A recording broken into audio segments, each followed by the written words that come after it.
Avec nous. Bonjour Laurent. Zone bourse en force. Grâce à vous, Laurent, aujourd'hui, et plus que le Bitcoin qui végète décidément sous les 20 000 dommages, j'allais dire. Dollars, 19 175 dollars le Bitcoin. Est-ce qu'on peut, c'est un peu toujours la même question parce que ça végète sévère là. Est-ce qu'on peut espérer que le Bitcoin sorte de cette zone dans laquelle il évolue depuis maintenant des semaines, voire des mois? Oui, alors effectivement, Guillaume, le Bitcoin joue un petit peu avec les nerfs des crypto-investisseurs, avec une volatilité qui s'est complètement écrasée ces derniers jours et même ces dernières semaines, dans un contexte macroéconomique qui reste tendu.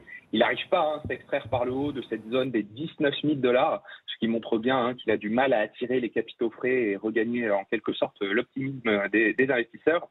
Alors le BTC navigue toujours sur le fil du rasoir, proche de ses plus bas annuels. Et en attendant d'y voir un petit peu plus clair de ce côté, je me suis penché sur les flux d'activité et de transactions sur le réseau Bitcoin. Et de ce côté, nous pouvons constater ces derniers jours d'importantes sorties de Bitcoin, des plateformes d'échange comme Binance, Coinbase ou FTX. Ce qui est un signe d'accumulation des investisseurs. Alors concrètement, cela veut dire que les acteurs du marché transfèrent des bitcoins des plateformes vers les portefeuilles dans un but d'accumuler.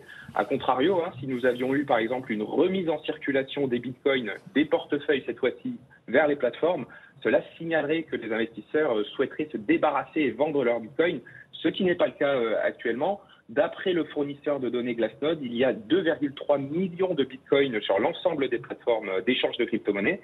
Et il faut retourner 4 ans en arrière pour retrouver un nombre aussi faible, donc en 2018, ce qui prouve bien cette tendance d'accumulation sur les portefeuilles.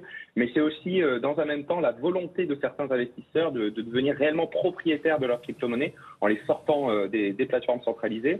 Alors, concernant les niveaux techniques, selon moi, ça reste évidemment cette zone assez large autour des 19 000, 20 000 dollars, qui a fait support depuis le mois de juin et qui est très surveillé.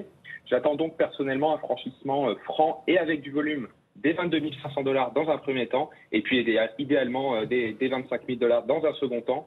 Mais on n'écarte pas la possibilité d'aller chercher plus bas, autour des 14 000 dollars, le prochain support technique, en l'absence de catalyseur haussier. Donc prudence à court terme sur le Bitcoin. En effet, l'Ether est sur la barre des 1300 dollars. Est-ce que c'est un seuil technique important d'après vous? Alors, c'est la même tendance que pour le Bitcoin.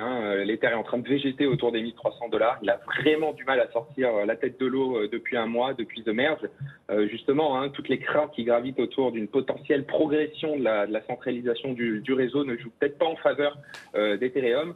Alors, pour l'instant, il tient cette zone de support autour des 1300 dollars. C'est cette zone que je surveille. Attention, là aussi, comme pour le Bitcoin, on n'est pas à l'abri de retourner sur un peu plus bas sur le support des 1000 dollars. C'est un seuil psychologique également.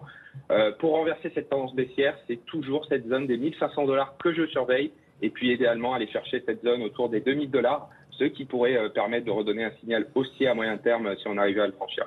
Merci beaucoup.